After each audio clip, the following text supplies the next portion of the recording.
The Nevada Department of Wildlife is getting ready for one of the busiest boating weekends of the year.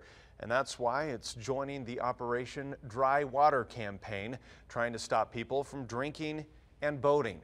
Paul Nelson shows us why this is even more of a concern this year. Michael Terranova and his family are spending 8 days at Lake Tahoe, mostly on their boat. So beautiful out here. Safety is his #1 concern, knowing he's sharing the lake with others. So far, we've seen people be responsible. I haven't seen any erratic or irresponsible boaters around. The lake is full of jet skis, kayaks, and paddleboard.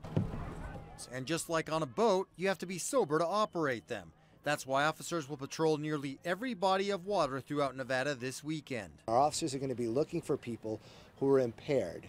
Now, we're not telling people not to have a good time or to have alcohol. We're just saying have a designated operator. A lot more lakes are open for recreation this year thanks to the wet winter, and that raises the stakes. We're much more concerned this year because there's so much water, so many more people heading out to the lake. We heard that because the water level is high and the weather has been really good, it's going to be pretty congested here.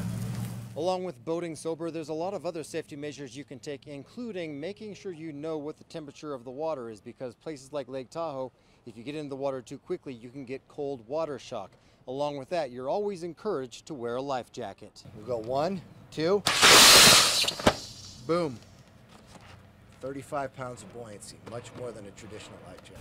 Every boat has to have a life jacket for each person on board, and officers are always on the lookout for people who are breaking the rules. For Terranova, the extra officers this weekend will be a welcome sight. The more we see patrol around, the safer I feel. Covering the story at Lake Tahoe, Paul Nelson, Channel 2 News.